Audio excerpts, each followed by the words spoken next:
ሰኔ እየጠበቃችሁ ሰኔ ላይ ጣራችሁ ክረምት ሲመጣ እየመጣችሁ አይ ልጃችሁን ዳሩልኝ፣ አይ ሀገራችሁን ስጡኝ፣ አይ ዙፋናችሁን ስጡኝ። ክረምት ጠብቀው ሰኔና ግንቦትን ጠብቀው የሚመጡ ፖለቲከኞች ወደ አስቂኙ ማንነታችሁ፣ ወደ አሳፋሪው ምግባራችሁ መገለጫቸው ምንድነው? የሰሩት ምንድነው? መስራት የቻሉትና የማይችሉት ምንድነው ብለን ስናስብ ነው። እውነተኛ ሰራተኛ ቀብድ ይቀበላል እንጂ እንዴት ቀብድ ካልከፈልኩ ይላል። የታደጉን እሳቸው ነበሩ። እድል የሰጡት እሳቸው ነበሩ። እድል ያልሰጡት ለማን ነው? በተለይ ደግሞ የለውጡ ተቀናቃኞች የሀገሪቱ መሪ ታላላቆች ከትንሹ ጋር የሚታገሉት ትንሽነታቸው የትም እንደማይደርሱ እነሱ የጣሉት እንደማይሄዱ ስሩ መሰረቱ ደግሞ ይበልጥ እየጠለቀ ስለማምጣቱም ጭምር ማሳያዎችን ስንመዝ የሰላሌውን ጀነራል ታደሰ ብሩን እያነሱ አብይ ፍቼ ላይ አቁሞ ያስመረቀውን የታደሰን ሐውልት የመርሳት በሽታ በጥላ ባረዘም አይደለም አካል ባፈረጠመ ነው። በከሳሽነት አደባባይ መቆምን ስኬት ያደረጉ ይሄንን ራዕይ ለማሳካት ግን የሐሳብ ልዩነት አትላርጅ መኖር የለም። ባልቻ ማናንተ ትናንት አለቃህ የነበረችን ሚኒስትር ቦታዋ ላይ ስትቀመጥ ስለሷ ክፋት አታንሱ የምትል ከዛ ካቢኔ ውስጥ የምታስገባ ከዛ አምባሳደር አድርገህ የምትሾም ሌሎቹንም አትንኩ የሚገፉንም በሙሉ አትግፉ እያለ የሚያቅፍ እኔንም ታየንም ያሰራ ለጀዋርም ለልደቱም ለብርሃኑም እድል የሰጠ ሙድካስናን እንደ ሙዳችን የምናወራው አይደል? እንደ ሙዳችን የምናወራው እንደ ዘመኑ እንደ ጊዜ የምናወራው ደማቅ ነበር ቦልድ የሆኑት ነው።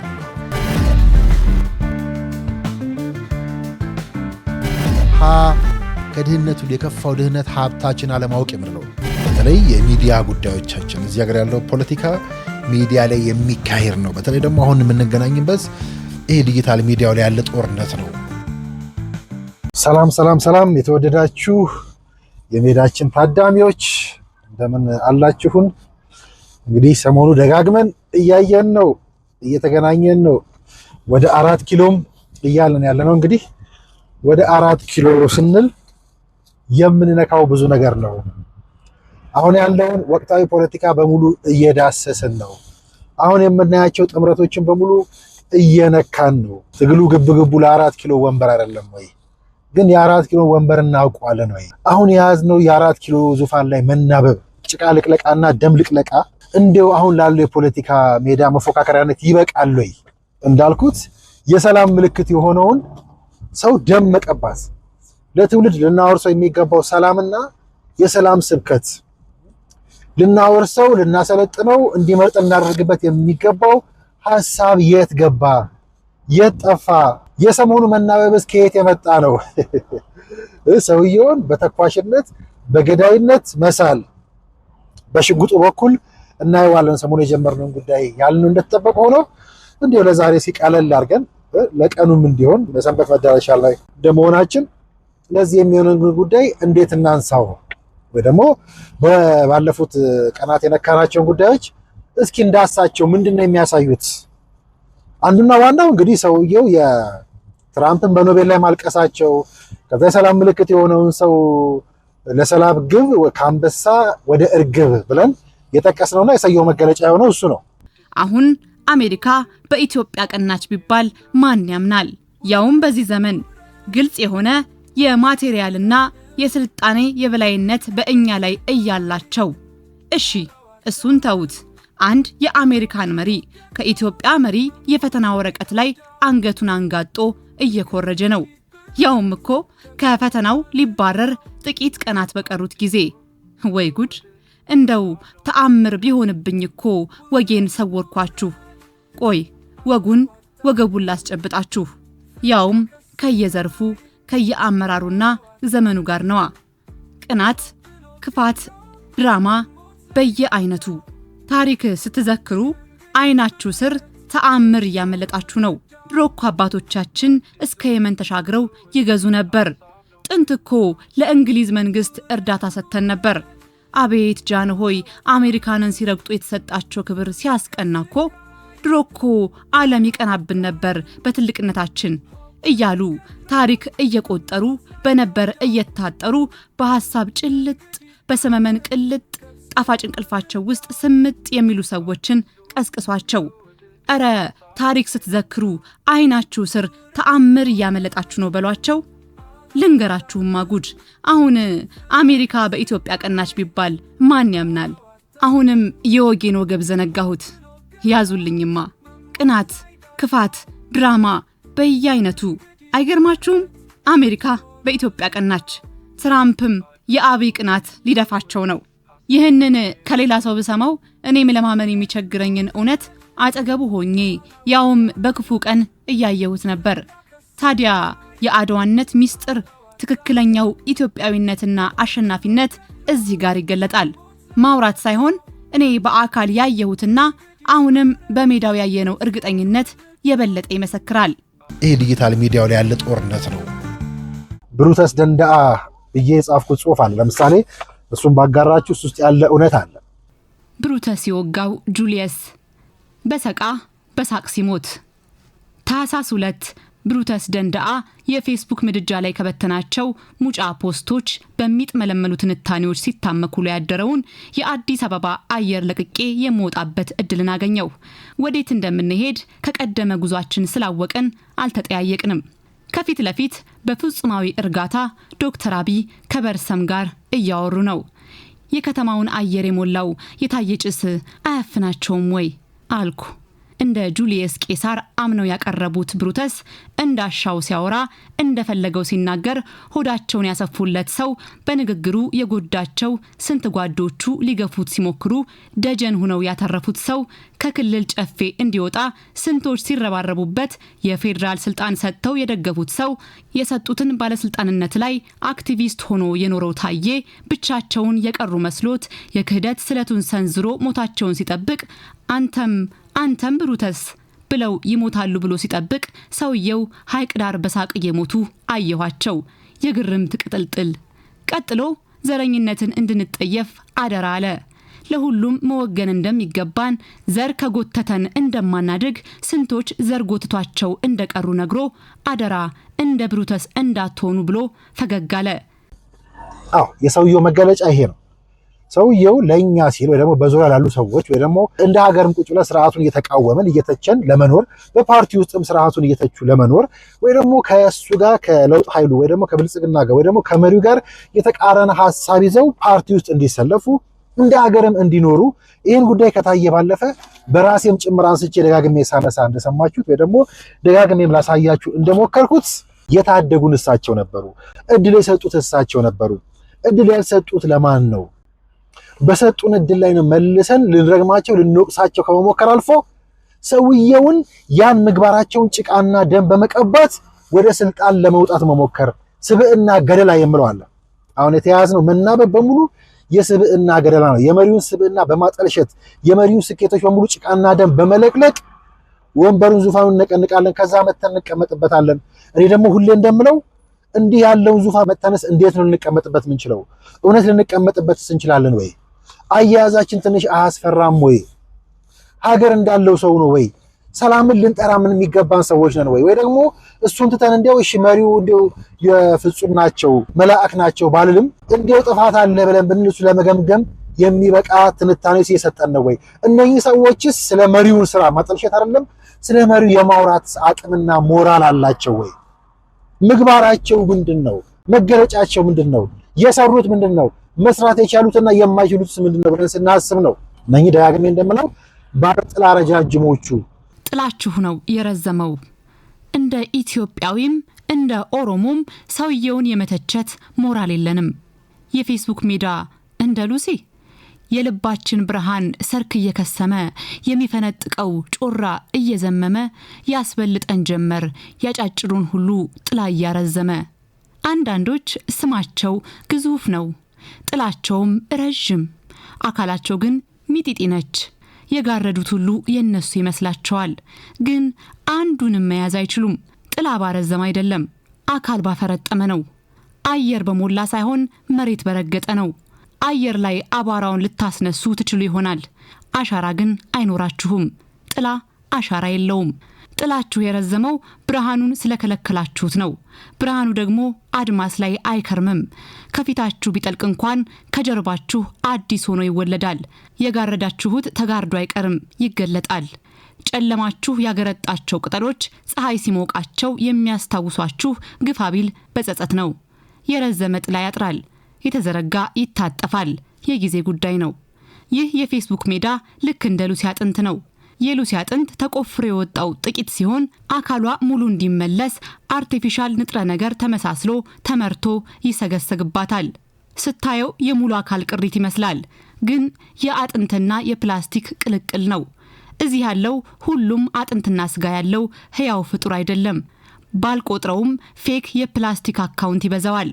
ያ ሁሉ ፌክ ስብዕና ፎቶህንና ስምህን ተለብጦ ሲጮህ ብዙ ተከታይ አለኝ ብለህ አትዘናጋ። ጸጉራም ድመት አለ ሲሉት ይሞታል እንዲሉ ጥላህ የጋረደው ሁሉ አካልህ መስሎህ እንዳትሸወድ። ቁመታችሁ ረጅም ቢሆን ለምን አላየናችሁም? የተወለዳችሁበትና ያደጋችሁበት አካባቢ ያሰራችሁት ትምህርት ቤት የታለ? የታለ ያሳደሳችሁት ጤና ጣቢያ? የታለ መሰረት ያስጣላችሁት የአዛውንቶች ማዕከል? የታሉ በጎ ፈቃደኛ ወጣቶቻችሁ? ያበረከታችሁት ደብተርና የተማሪ ዩኒፎርም? የእናንተ ኪስ ባይደፈር እንኳን ጥላችሁ ከጋረዳቸው ባለረብጣዎች ጋር ተነጋግራችሁ ስፖንሰር ፈልጋችሁ ላደጋችሁበት አካባቢ ያስከተላችሁት የቦኖ ውሃስ? እንዴትና ለምንስ ይህንን ማድረግ ተሳናችሁ? ፉክክራችን በስልጣን ብቻ ሳይሆን በተግባር ይሁን። ውድድር በተከታይ ብዛት ሳይሆን በአበርክቶት ይሁን። መበላለጥ በጥላ እርዝመት ሳይሆን በአካል ይሁን። እስኪ እንደ ዋነኛ ተገዳዳሪ የምትደግፏቸውን ዶክተር አብይን እንደ ምሳሌ እንውሰድ። ዶክተሩ ምንም አይነት እዚህ ግባ የማይባል የስልጣን ደረጃ ላይ ሳሉ ጀምሮ የተወለዱበት በሻሻ አካባቢ አጋሮና ጅማ ለቁጥር የሚታክቱ አሻራቸውን ያሳረፉባቸው ስኬቶች አሉ። እንደ ኢትዮጵያዊም እንደ ኦሮሞም እስኪ ከሰውየው መጽሐፌ ላይ የተወሰነውን ልጥቀስላችሁ። የአባቱ ልጅ ከስኬትም በላይ የሚጠቀሱ የቅድመ ልማት ስራዎችን ብቻ አይደለም አብይ የሰራው፣ የሚቆጠሩ በርካታ ስራዎችን ለአካባቢው አሰርቷል። በተወለደበት ቦታ ብቻ አይገደብም። መስፋት የአብይ የያኔ መገለጫ ነበር። በተቻለው መጠን እንጀራውን ለብዙዎች ለመጋገር ይሞክራል። ወጣቱ አብይ በተወለደበት በሻሻና አጋሮም አሻራውን በደማቁ አኑሯል። በበሻሻ የሰራቸውን ስራዎች እናስቀድም። በበሻሻ ከምንም በላይ በትምህርት ላይ የጠነከረ አቋም ያለው አብይ ከበሻሻ አጋሮ ድረስ ወደ 30 ኪሎ ሜትር በመጓዝ የሃይ ስኩል ትምህርታቸውን የሚማሩ ሰዎች ጉዳይ ሲያሳስበው ቆይቷል። እናም እድሉን እንዳገኘ ሃይ ስኩል ትምህርት ቤት ለቆታና ለበሻሻ በማሰራት ህልሙን እውን አደረገ። የተወለደባት ከተማ ቀመስ የሆነችው በሻሻ ተገቢ የሆነ የጤና አገልግሎት የሚያገኙበት ሁኔታ አስቸጋሪ ነው። በከተማዋ ያለው ክሊኒክ ነው። በሻሻ የጤና ጣቢያ እንዲኖራት ያደረገውም ልጃቸው አብይ ነው። በ4 ቁጥር አቧራ የሚሸፍናት በሻሻ ቢያንስ መሃል ላይ ላሉትና እግረኛ ለሚበዛበት ቦታ አቧራ እንዳይጎዳው በሚል ወደ 3 ኪሎ ሜትር የሚሆን አስፓልት እንዲሰራ ያደረገው አብይ ነው። በአጋሮ በ2012 የአጋሮ ፓርላማ ተወካይ እያለ ባዘጋጀው አጋሮን እናልማ በተሰኘ የገቢ ማሰባሰቢያ ፕሮግራም በ3 ወር ከ10 ሚሊዮን ብር በላይ ሰብስቧል። አዲስ አበባ ከተማ ውስጥ በጣት የሚቆጠሩ ቦታዎች ይገኝ የነበረውን የአደባባይ ሶኒክ ስክሪን ለአጋሮ ከተማ አበርክቷል። ከ6 ወር ባልበለጠ ጊዜ ውስጥ ወጣት ማዕከል አስገንብቶ ኮምፒውተሮችን ጨምሮ አስፈላጊ ቁሳቁሶች በባለሀብቶች ድጋፍ እንዲሟሉ አደረገ። ከ24 ሚሊዮን ብር በላይ የወጣበት ሆስፒታል በአጋሮ አስገንብቷል። የከተማይቱን የመጀመሪያ ኖክ ማደያ ኃላፊውን ይዞ አጋሮ ድረስ በመሄድ አግባብቶ እንዲከፈት አድርጓል። የቡና ቀን በአጋሮ ብሎም በመላው ኦሮሚያ እንዲከበር ፈርቀዳጅ ባለራዕይ ሆኗል። በ2002 ዓ.ም ብር አሰባስቦ ለአጋሮ ከተማ መዘጋጃ ቤት ግሬደር፣ ሎደር፣ ዶዘርን ጨምሮ በርካታ ታላላቅ ማሽነሪዎች እንዲገዙ አድርጓል። በአካባቢው የሚዘወተረውን ስደት ለመግታት በተለይም ለሴቶች ሱዳን ድረስ የዞኑን አስተዳዳሪ በመውሰድ ስደተኞችንና ችግሩን ካሳዩ በኋላ ወደ አረብ ሀገራት ሴቶች እንዳይሰደዱ ከቡና ማፍላት ጋር የተያያዙ ስራዎችን ፈጥረው ብዙዎችን የስራ ዕድል ተጠቃሚ አድርገዋል። ሰውየው መጽሐፍ ገጽ 80 እስከ 85 ይህንንና እጅግ ብዙ አሻራዎችን ያበረከቱት ባለ አካል ጋር በጥላችሁ ከመፎካከራችሁ በፊት ሀገራችሁን ትታችሁ ክልላችሁን ትታችሁ እስኪ ለተወለዳችሁባት መንደር ምን አደረጋችሁላት?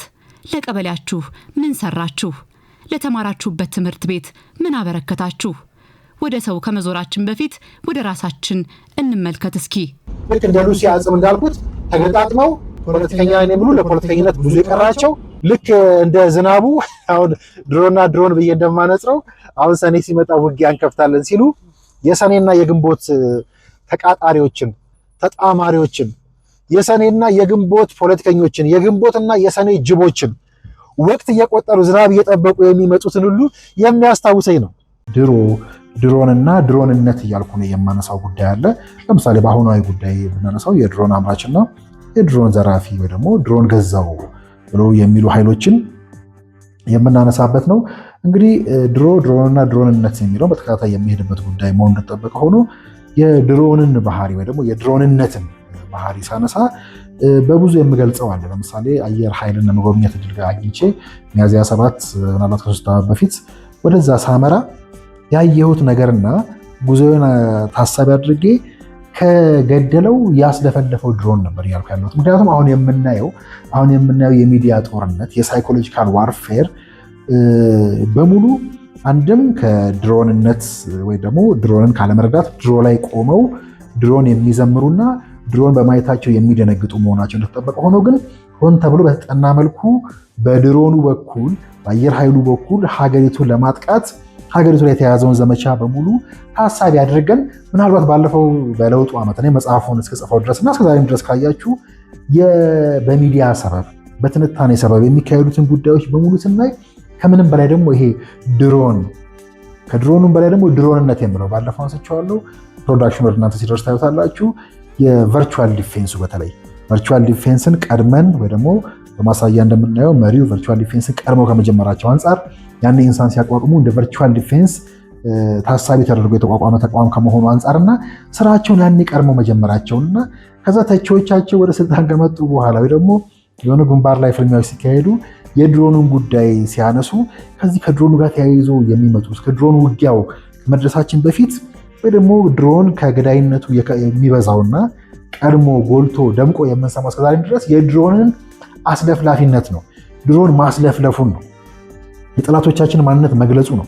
በዛ ውስጥ ደግሞ እንደ ሀገር እኛ የታጠቅነውን ማቀም ጭምር እዛ ውስጥ የምንሰማበት። ስለዚህ ዛሬ የምናየው የምንሰማው ሁሉ ይሄው ነው ማለት ነው። ከዚህ የተለየ ጉዳይ አይደለም። እንዲሁም ይህን ሳነሳ በወሰርቢና ዳኒሳ መካከል ብዬ ሁለት የማነጽራቸው አንድ ወግ አለኝ። አጋርቻችሁ አድርሼው አላውቅም ወደ እናንተ። ልክ በወሰርቢና በዳኒስ መስለዋለሁና ይሄ ወግ በጣም የምወደውና አሁን ያለውን ጥምረት አሁን ያለው ሁኔታ የሚገልጽ ነው። ወሰርቢና ዳኒስ የሰላሌ ኦሮሞ መቼም ወግ አጥባቂ ትልቅ ህዝብ ነው። አንዲት ድንቅ ተረት አለችው። በአካባቢው ወሰርቢና ዳኒሳ የተባሉ ወንዞች አሉ። ወሰርቢ ዓመት ሙሉ የማይቋረጥ ትልቅ ወንዝ ሲሆን ዳኒሳ ደግሞ ክረምት ብቻ የሚፈስ ትንሽ ወንዝ ነው እና በአንደኛው ክረምት ዳኒሳ የወሰርቤን ልጅ ላግባ ብሎ ጠየቃሉ። ወሰርቢ ከወዳጁ ጋር ሲመክር ዳኒሳ በክረምት ብቻ እንጂ በበጋ እንደማይገኝ ተረዳ። ስለዚህ ከወዳጁ ጋር ተመካክሮ ላግባ ላለው ዳኒሳ እንዲህ አለው፣ ልጄን የምድርልህ የመስቀል ቀን ስትመጣ ነው። የክረምት ወንዝ በመስከረም ይደርቃልና ሰላሌ ያነሳዋልና ለጀግናው ጀነራል ታደሰ ብሩ ፍቼ ከተማ በሰላሌ ኦሮሞ ባህል ማዕከል ውስጥ ሐውልት መርቀው የከፈቱትን ዶክተር አብይ አህመድን በ4 ኪሎ የምርጫ ቅስቀሳ ሐውልት መገዳደር አይከብድም? ክረምት ካለፈ በኋላ የሚደርቅ ወንዝ ይልሃል። ይሄ ነው እውነተኛ ሰራተኛ ቀብድ ይቀበላል እንጂ እንዴት ቀብድ ካልከፈልኩ ይላል። የሰላሌውን ጀነራል ታደሰ ብሩን እያነሱ አብይ ፍቼ ላይ አቁሞ ያስመረቀውን የታደሰና ሐውልት የመርሳት በሽታ የክረምት ወንዝነት ባህሪ ነው። እውነታው ሳይሆን ቅስቀሳውን ማግዘፍ። ትላንት አያችሁት? ዶክተር አብይ ከአንድ ዞን ለተነሳላቸው ጥያቄ ክልሉ 55 አንድ ላይ እንዲቀጥል የማያደርጉ ከሆነ አሊያም እኛ ብቻችንን ክልል እንድንሆን የማያደርጉ ከሆነ መንገድ ቃል የተገባው የማይሰራ ከሆነ የኛ ህዝብ በቀጣይ ምርጫ እንኳን ሌላው ሴቶችም ብልጽግናን መምረጥ አይፈልጉም። ስለዚህ ለጥያቄያችን አፋጣኝ መልስ ይስጡን ተብለው ሲጠየቁ ምርጫ ቀብድ አይደለም፣ ከፈለጋችሁ ክልል እሰጣችኋለሁ የሚለውን አካል ምረጡ። የምትመርጡት እኮ እኔን አይደለም፣ ከመንደራችሁ ያለውን ሰው ነው። እኔም የምመረጠው በራሴ መንደር ነው። ሁሉም በራሱ አካባቢ ስለሚመረጥ ህዝቡ የፈለገውን የሚበጀውን ይምረጥ እንጂ ቀብድ የሚቀመጥ ነገር የለም። ይህ የማይደርቀው ወንዝ ባህሪ ነው። በወቅት የማይገደበው ዝናብ መጣ ብሎ የማይመጣው ክረምት ብቻ የሚያስፈራራው ሳይሆን ሙሉ ዓመቱን የሚፈሰው ባህሪ ይህ ነው። መስራት ግን ያለ ቀብድ ያለ ቀቢጸ ተስፋ እና የክረምት ወንዞችን የምንቀጥራቸው በበጋ ነው። የተተፋ ምራቅ ሁሉ ጎርፍ ሆኖ በሚወስድበት በክረምት ያለ ድንፋታቸውን ሳይሆን ስንደርቅ ነው የምንጠራቸው። ትምህርት ቤትና ሆስፒታል፣ ምግብና መጠጥ፣ የመሰረተ ልማት ሙሌት፣ ሰብአዊና ዲሞክራሲያዊ መብት ሲያስፈልገን ያኔ ክረምቱ ሲያልፍ ነው የምንቀጥራቸው። የክረምት ወንዞች በበጋ አይመጡምና። እንግዲህ እንደሰማችሁት እስኪ ክረምት ሲያልፍ ብቅ በል እንደተባለው ነው እና እነዚህ ክረምት ጠብቀው ሰኔና ግንቦትን ጠብቀው የሚመጡ ፖለቲከኞች ሀገር ሁልጊዜ በሚሰራ ስራ ከዛ ደግሞ በሰራችሁት ስራና በዛ ባስመዘገባችሁት ውጤት ተፎካክራችሁ የምትረከቧት የምታጸኑት ዙፋን ነው። ሰኔ እየጠበቃችሁ ሰኔ ላይ እየተጣራችሁ ክረምት ሲመጣ እየመጣችሁ አይ ልጃችሁን ዳሩልኝ፣ አይ ሀገራችሁን ስጡኝ፣ አይ ዙፋናችሁን ስጡኝ የምትሉ ሰዎች በሙሉ እጅግ በጣም ወደ አስቂኙ ማንነታችሁ ወደ አሳፋሪው ምግባራችሁ እንደ ሀገር መስራት ያልቻልንበት የ50 ዓመቱ ገዢ ብዬ ስል እንደው ዝም ብሎ በመውደድ በድንቁርና ፖለቲካን ባለማወቅ ከናንተ ለፖለቲካ ያለን ቅርበት ያነሰ በመሆኑ ሳይሆን ይህ አያያዛችሁ ሁሉ እያስገረመን ነው። በተለይ ደግሞ የለውጡ ተቀናቃኞች የሀገሪቱ መሪ ታላላቆች ከትንሹ ጋር የሚታገሉት ትንሽነታቸው የትም እንደማይደርሱ እነሱ የጣሉት እንደማይሄዱ ስሩ መሰረቱ ደግሞ ይበልጥ እየጠለቀ ስለማምጣቱም ጭምር ማሳያዎችን ስንመዝ ከውስጥ አርበኛው ባሻገር የሚልቁና የሚበዙት የፓርቲ አባልም ያልሆኑት ውስጥም ያሉ ጎበዝ ብልጽግና የመረገባቸው ካድሬዎችን፣ ታዳጊዎችን፣ ወጣቶችን እዚህ ላይ ስንደምርና በተቀናቃኙ ታላላቆቻቸው የውስጥ አርበኛውና ለውጡን እንጥላለን ብለው ከሀገር ወጥተውም በምሁርነት ካባም በፓርቲ ካባም የሚታገሉትን ስናይ የትም የማይደርሱ ሊጎትቱትም ሊቀንቁትም የማይችሉ መሆኑን ስናይ የ50 ዓመታት ገዥነቱን እናረጋግጣለን። ይህ ፓርቲ ይህ መሪ ልክ በጠቀስናቸው መሪዎች እና ሀገራት በበለጸጉት ሀገራት ልክ 3-4 ጉባኤ ዕድል ሰጥተነው ቢሆን ብሎ ማሰብ በጣም ያጓጓል።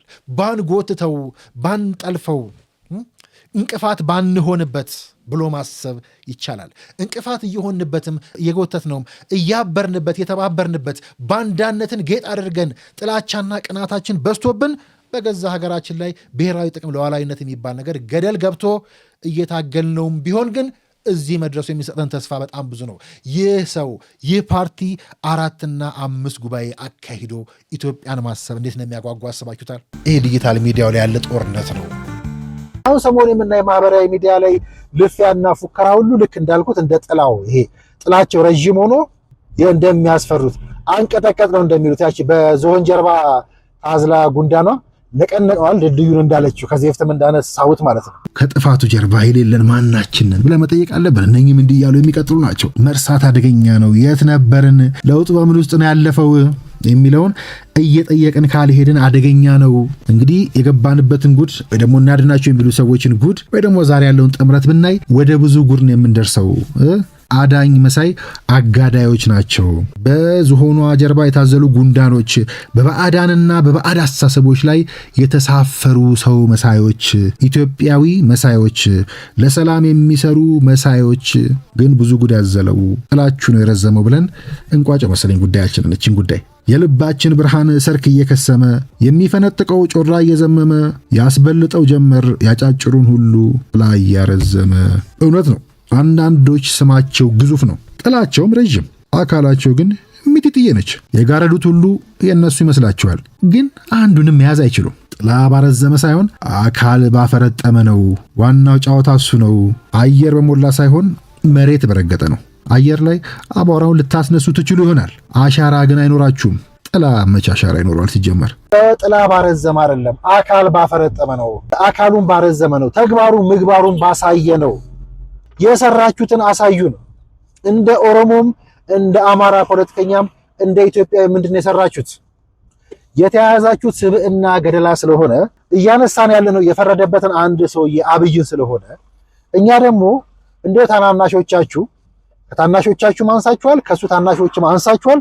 እኛ ደግሞ የሁለታችሁም ታናሾች እንዲያውም አያያዙን እውነታውን የመረመርነውን ይዘን ወደ አብይነት አድገናል ብለን የምንለው እያጋራን ያለ ነው። የገባንን ነው። የወደ 4 ኪሎ ጉዞ ስናደርግ የ50 ዓመቱ ገዢ ስንል ብልጽግና ስንመኝና ስንናፍቅ ደጋግሜ እንደምለው እንደማሰምርበት አሁንም ፖለቲከኛ አይደለሁም ስል ፖለቲከኛ የማልሆነው ፖለቲከኛ ከሆንኩኝ በአብይ ያህል ትጉ ፖለቲከኛ መሆን አለብኝ። ታማኝ ፖለቲከኛ መሆን አለብኝ። ሁሌ ደጋግሜ እንደማነሳው ይህን የምመኘው መርምሬ አንብቤ እንደ ጥሩ ሀገሩ አድጋ በልጽጋ እንድታይ እንደሚፈልግ ዜጋ እንጂ እንደ ፖለቲከኛ እንዳልሆነ የምታውቁት ሀቅ ይመስለኛል። የትኛውም የፖለቲካ ፓርቲ አባል አይደለሁም። የትኛውም የማገኘው የማጣውም ዙፋን የለም። ይሄን ደጋግሜ ማስረግጠው ሆን ብዬ ነው። ግፊያችን አያያዛችን ሁሉ ስለሆነ ማለት ነው።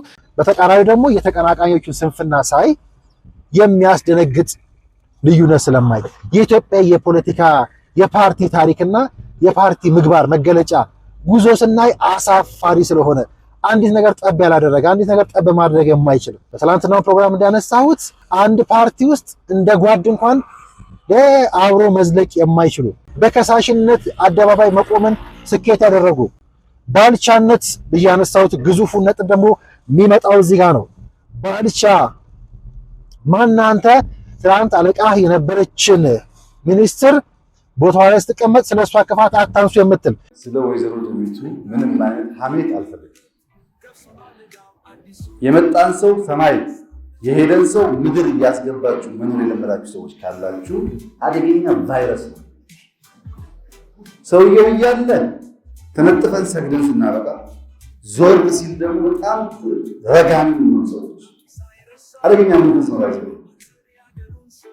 ያን አሁን ዛሬ ምትመክሩ ምትገስጹ ምታስተምሩ ዛሬ ከዛ ካቢኔ ውስጥ የምታስገባ ከዛ አምባሳደር አድርገህ የምትሾም ሌሎቹንም አትንኩ የሚገፉን በሙሉ አትግፉ እያለ የሚያቅፍ እኔንም ታየንም ያሰራ ለጀዋርም ለልደቱም ለብርሃኑም እድል የሰጠ ዋነኛው ጉዳይ ግን ማሸነፍ ያልቻልነው መሻገር ያልቻልነው ቅናት፣ ቂም፣ በቀል በመሆኑ ጎትቶ መጣል መገለጫችን በመሆኑ ከዛም አልፎ ደግሞ ፉከከራችን ከጎናችን ካሉ ሰዎች የነ ልደቱ ለቅሶ ፖለቲካ ይመስላችኋል? የነ ጃዋር ለቅሶ ፖለቲካ ይመስላችኋል? እነ ብርሃኑ ነጋ ላይ ወይ ዳንኤልን እያየ ወይ አንተን ወይ እኔን እያየ የምንጓተትበት የምንጋፋበት ፖለቲካ ነው። ለዛ ነው እኔ ባልቻን የምናፍቀው፣ ባልቻነትን በጣም አብዝቼ የምመኘው፣ ባልቻነት የሚረበኝ ማለት ነው። እንደ ሀገር የቸገረን እሱ ነው ብዬ አስባለሁ። ሊሰመርበት የሚገባ ሀሳብ የተለያየ የፖለቲካ አመለካከት፣ የተለያየ ሃይማኖት፣ የተለያየ የእድሜ ደረጃ፣ ጾታም እንዲሁ ሊኖር ይችላል በእኛ መካከል በዚህ ማህበረሰብ መካከል።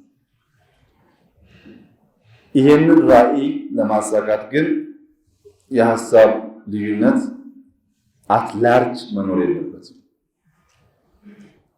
ለዚህ እንደምሳሌ የማነሳው ባልቻ አባነብሶ ባልቻ አባነብሶ የመጀመሪያው የአድዋ ወረራ ኢትዮጵያ ላይ ሲካሄድ ከፍተኛ ጀብድ ከሰሩ ኢትዮጵያውያን አንዱ ናቸው።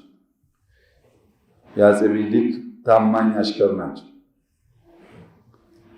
እና እኚህ ሰው ከወረራው በኋላ ሲዳሞ የሚባል ግዛት እንዲያስተዳድሩ ተሰጥቷቸው በትልቅ ኃላፊነት ብዙ ሰራዊት ያላቸው የተከበሩ ሰው ሆነው ሳለ አፄ ምኒልክ ታመው በኋላም ንግሥት ነገሥት ዘውዲቱና ራስ ተፈሪ ስልጣኑን ሲረከቡ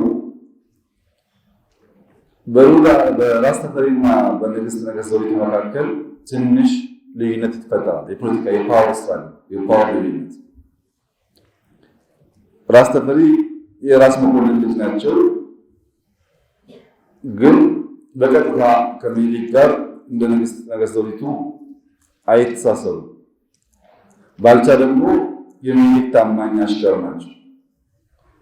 ስለዚህ ንግሥት ነገሥት ዘውዲቱ መነካት በሕይወት ባይኖርም የጌታዬ መነካት ነው ብሎ ስላመኑ ከሲዳሞ ያላቸውን ጦር አሰልፈው ወደ አዲስ አበባ መጡ። የተፈሪን ኃይል ለማርገብና የንግሥት ነገሥት ዘውዲቱን ኃይል ደግሞ ከፍ ለማድረግ ማለት ነው። እዚህ ሲደርሱ ተፈሪ ወጣት ነበሩ፣ ብዙ ደጋፊ አፍርተዋል። ቀላል አልነበረም እሳቸውን መምታትና አልተሳካላቸውም። በሺህ የሚቆጠር ሰራዊት አሰልፈው የመጡት ባልቻ ፕሮሰሱ ሰፊ ነው። መጨረሻ ግዞት ይጣላል። እዚህ ወሊሶ ሰው ናቸው። አቤቤ የምትባል ቀበሌ ውስጥ የተወለዱ በግዞት ተፈሪ ያስቀምጧቸው ያሁሉ ክብር ያሁሉ አጀብ ቀርቶ ብቻቸውን ሲኖሩ ለሁለተኛ ጊዜ ጣሊያን ወረራ ይመጣል። ራስ ተፈሪ ንጉሠ ነገሥት ሆነው ማለት ነው። ሲመጣ እነ ራስ ኃይሉ ከጎጃም በጣም ብዙ ሰዎች በግዞት ተጥለዋል። ያኔ ስመጥር የሆኑ ሰዎች ስልጣናቸውን ፓወራቸውን አጥተው ተጥለዋል። ልክ ጣሊያን ሲመጣ ብዙዎች ግዘተኞች ተፈሪን መበቀያ ጊዜ አገኘን ብለው ስላሰቡ በቀጥታ ከወራሪው ኃይል ጋር ተሰልፈዋል። ለምሳሌ ራስ ኃይሉ ብትወስዱ መልሰው የጎጃም ገዢ ሆኑ። ከግዞት ተነስተው መልሰው የጎጃም ገዢ ሆነው በጎጃም የነበረውን የጸረ አርበኝነት ትግል ካዳከሙ ሰዎች አንዱ እሳቸው ናቸው። በጎጃም ሰፊ አርበኞች ነበሩ፣ በላይን ጨምሮ አንዱ እሳቸው ነበሩ። ባልቻ ግን ከዚህ ጸቤ ከተፈሪ እንጂ ከኢትዮጵያ አይደለም። እኔ በቁም እያለው ኢትዮጵያ በጣሊያን አትወረርም ብለው 300 የሚጠጋ ሚሊሻ ይዘው ወደ ጅማ የሚሻገረውን ጣሊያን ከፍተኛ ጉዳት አድርሰው በኋላም ሽምግልና ልከው ጣሊያን እጅ ይሰጣሉ ብለው እሳቸውን ሊረከቡ የሄዱ ሰላቶችን ማርከው ብዙ ጉዳት ካደረሱ በኋላ እየተዋጉ የሞቱ ጀግና ናቸው። ራስ ኃይሉ ሞተዋል፣ ባልቻም ሞተዋል። ነገር ግን የባልቻ አስተሳሰብና ድርጊት አሁን ከኔ ጋር ከእናንተ ጋር ይኖራል። እዚህ ሀገር ላይ መተኮስ በጣም ተራ ነገር ነው። በቀል፣ ቂም ተራ ነገር ነው። እዚህ ሀገር ከባዱ ነገር እሱን መሻገር መቻል ነው። በገዳይነት በጠበኝነት ልንከሰው የምንሞክረው ሰውዬ ባለፈው የጀመርኩትን የባልቻነትን ምሳሌ ብናነሳ ከጀርባው ከጎኑ ቆሞ የሚታዩትን በሙሉ እይ። ዛሬ መሪ ሆኑትን፣ ዛሬ ሀገር ውስጥ የሚንቀሳቀሱትን፣ ዛሬ እንደ አህጉር አቀፍ ባሉ ተቋማት ውስጥ መሪ ሆኑትን፣ ከጎኑ ምክትል ሆነው የሚሰሩትን፣ ሚኒስትሪዎችን እየመሩ ያሉ ተስፋ ያላቸውን በሙሉ ከጎኑ እይ። አብይ አህመድ እንደምትከሰው ገዳይና ጠበኛ ሳይሆን ለጠብ የማይመች በፍጹም እምቢ የሚል እኛ ሁሉ እላችን እስኪያልቅ ድረስ ለምን አልተጣላም ለምን አልተደባደበም ብለን የምንከሰው ለጠብ የማይመች ሰው ነው። እንደ ታሪካዊ እማኝነት ብዬ የማነሳው በውጊያ ዋዜማ መገናኘታችን እንዳልኳችሁ እንግዲህ ይሄ ቀጠሮ የሰሜን ዕዝ ከመወጋቱ 2 ሳምንት ባልበለጠ ጊዜ ውስጥ ማለት ነው። ከዚህ ከተገናኘን ጊዜ 2 ሳምንት ባልበለጠ ጊዜ ውስጥ ነው የሰሜን ዕዝ የተወጋው። ስለዚህ በዛ በቆይታችን የታዘብኩት አንዱ አሁን ለምሳሌ ሰሜን ዕዝን እንዲህ ምናምን አስወጉት ምናምን የሚለው እሱ የፖለቲካ ችግርም አለበት። ሰዓት ካለኝ አየዋለሁ፣ አነሳዋለሁ፣ ማሳያ እናመጣለን። ሰሜን ዕዝ ለምን ተወጋ ብቻ ሳይሆን ሰሜን ዕዝ ለምን ተዘጋጀ፣ ሰሜን ዕዝን አሁን አብይን ወጋ የሚሉ ሰዎች እንዴት ከትንታኔ ከሰሜን ዕዝም ከእውነትም ከሀገርም ከፖለቲካም ከትንታኔም እንደራቁ የምናይበት መሆኑ እንደተጠበቀ ሆኖ ግን የጻፍኩትን መጽሐፌ ላይ ብቻ ላጋራችሁ። ለምሳሌ በውጊያ ዋዜማ መገናኘታችን ለእኔ ታሪካዊ ከመሆን ባለፈ እንደ ሀገርም የታሪካችን አካል ነው የምልበት ሁነኛ ማሳያው ይህ ቀን ነው። በዕለቱ ከአንደበቱ ቃል በቃል ከሰማኋቸው ተነስቼ ወደ ኋላም ወደፊትም በብዙ እየተጓዝኩኝ ሰፋ ወዳሉት መሰረቶቹ የደረስኩበት ነው። በዚህ ቀን ያስተዋልኩትም የተረዳሁትም አንድ እውነት ቢኖር አደገኛውን አብይ ነበር። በቀጥታ ከማብራራቴ በፊት ከዕለቱ ቆይታችን የነበረንን ተከታዩ ልውውጥ ላስቀድም። በዚሁ ቀን ከአንደበቱ ከሰማኋቸው ጉዳዮች ውስጥ ይሄኛው የነገራችን ሁሉ ማጠንጠኛ ነው። ለጉዜም የጦርነቱ ዋዜማና ማግስት የሚል መንታ መልክ የሰጠው ይኸው ነው። በማግስቱ ለተፈጠረው ጦርነት የመሪውን አቋምና ፍላጎት በግልጽ የተረዳሁባት አጭር ግን ደግሞ ግልጽ ያለች መልእክት ናት። በወቅቱ በነበረው የቃላት ልውውጥ ውስጥ ተከታዮቹ ነጥቦች በጥንቃቄ እንደሰማኋቸው አስታውሳለሁ። እነዚህ ሰዎች አልዋጋቸውም፣ ተሸንፈዋል። እነሱ የሚፈልጉት እሱን ነው፣ እንድዋጋቸው ነው። እችን 1 ዓመት እንደምንም እንለፍ። በዛ ጊዜ ውስጥ ግድቡ ይሞላል። ምርጫውን እናካሄዳለን። አስምሩልኝ፣ ግድቡ ይሞላል፣ ምርጫውን እናካሄዳለን። የሴራ ሁሉ የጠላት ሁሉ የተሸናፊ ሁሉ መናበቢያ መስመሮች ናቸው። እንግዲህ ምርጫውን እናካሄዳለን፣ ያለውን አስታውሳለሁ።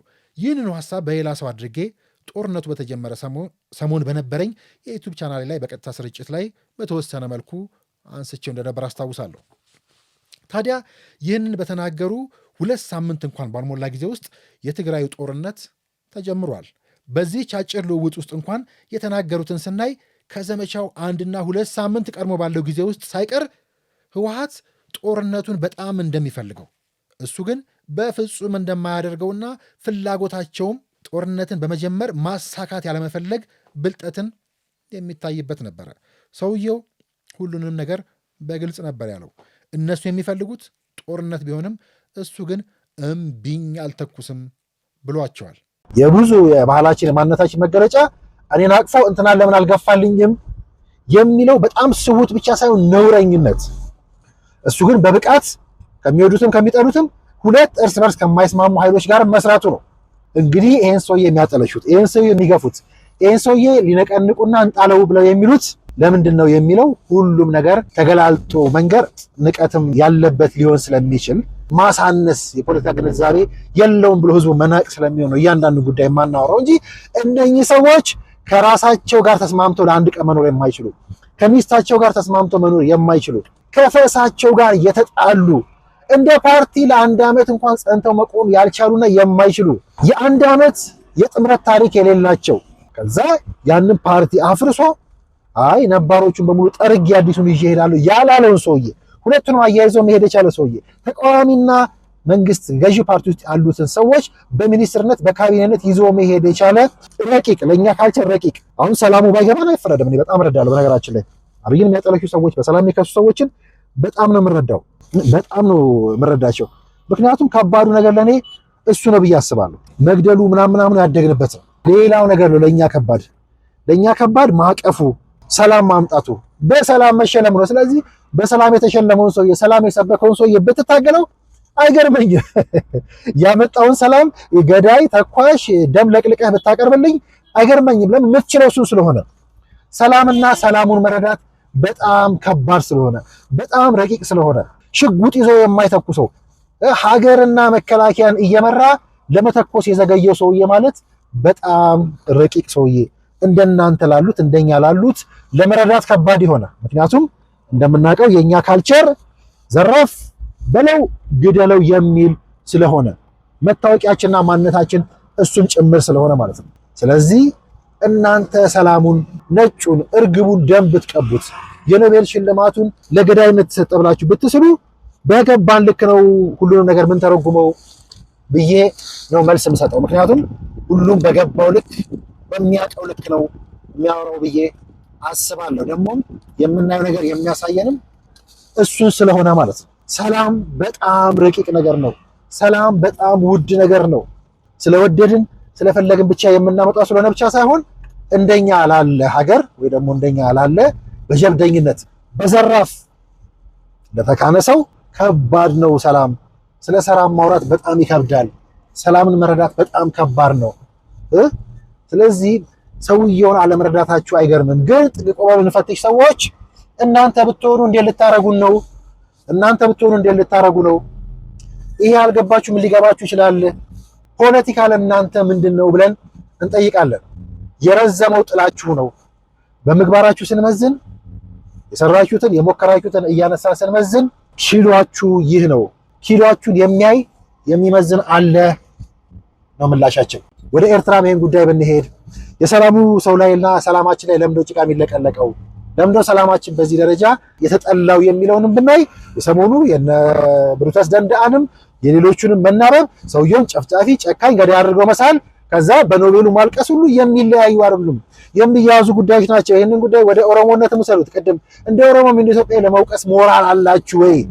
ኩሽና ኦሮሞ ብለው ሌላ ህዝብ የሚያስቆጣ ከዚህ በፊት ሞክረው ያልተሳካላቸው ሁለቱን ትልቅ ህዝቦች ለማፋየት የሚያስቡበት እንደ አዲስ ትንታኔ የባንዳነት ጌጥ ሆኖ ኢሳያስ አለ ተነተነ አለመቆጣታችን እንዳለ ሆኖ እሱ የተነተነልን እሱ ያገኘው ግኝት ማስመሰሉ ሁሉ ያሳፍራል። እንደው ለዚህ እንደው እስኪ በስሙ የምትነግዱበትን ሰው ህዝብ ዞር ብለን እንየው። በስሙ የምትነግዱበትን ኦሮሞ ህዝብ ሚዲያ ሄደን እንይ።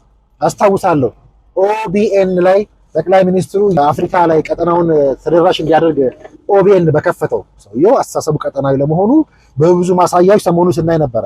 ያኔም የኦቢኤን ቲቪ ሆርን ላይ ወይ ደግሞ ቀጠናው ላይ አፍሪካ ላይ እንደ አህጉር ሊሰራ የተቋቋመው ሚዲያ ሲመርቁ ስለ ኦሮሞማ የተነተኑት እስከዛሬ እንዴት ትዝ እንዳላላችሁ በጣም ይገርመኛል። አዝናለሁም።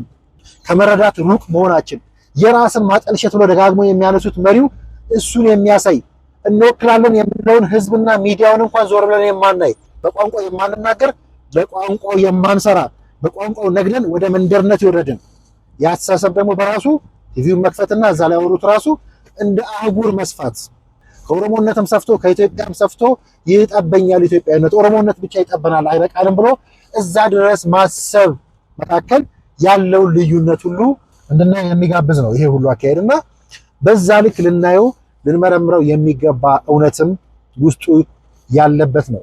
የእኛንም አያያዝ ደግሞ በተቃራኒው በዛው ልክ ልንመረምረው ይገባል። የጀመርነው የሰላሙን ጉዳይ የኤርትራ ጉዳይ በኩሽ በኦሮሞ ስም መናበብ አዲስ የተሰጠን አሳፋሪ አስነዋሪ አጀንዳ ለውጡ የመጣ ሰሞን ጀምሮ የተካሄደ ጥምረት የሚያስቅ በኦሮሞነትም በአማራነትም በጸረ ኦሮሞነትም በጸረ አማራነትም የሚከሰስ ሁለቱ የማይስማሙ ኃይሎች በአንድ አደባባይ ቆመው የሚቃወሙት ተአምረኛ አዲስ የትግል ስልት ያስተዋወቀ አረንጓዴ አሻራ ብሎ ሲመጣ አንተ ቀይ ሴራና አረንጓዴ አሻራውን መታገልን ትግል ያደረክ እንኳን ለሰዎች ለዛፉ ለአረንጓዴው የሚጨነቀውን መሪ በጸረ ሰላም የምንከስ አስደንጋጮችም አሳፋሪ ጉዶችም ነን። እሱን ነው እኔ በዚህ ሁሉ ሂደት የታዘብኩት እንደ ግለሰብ የሚገባኝ። ሰሞኑን የጀመርነው ወደ 4 ኪሎ ጉዞ ወደዚህ ሁሉ የሚያደርሰን ነው። ደጋግመን እሱን ማድረጋችን አሁንም እንቀጥላለን። ለአብሮነታችሁ ደግሜ ላመስግን። ህዝቧን አብዝቶ ይባርክ። የኔና የናንተ ሀገር እንደ ልማዷ ማሸነፏን ትቀጥላለች። ቀዩን ምዕራፍ መገላለጣችንን እንቀጥላለን።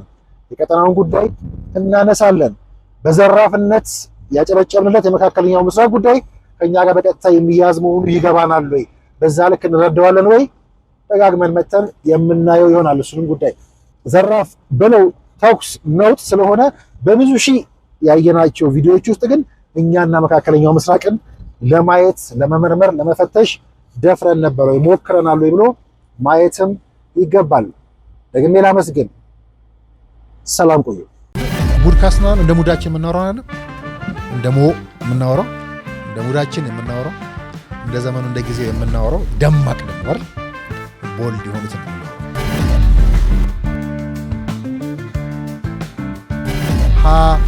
ከድህነቱ የከፋው ድህነት ሀብታችን አለማወቅ የምንለው በተለይ የሚዲያ ጉዳዮቻችን እዚህ ሀገር ያለው ፖለቲካ ሚዲያ ላይ የሚካሄድ ነው። በተለይ ደግሞ አሁን የምንገናኝበት ይሄ ዲጂታል ሚዲያው ላይ ያለ ጦርነት ነው።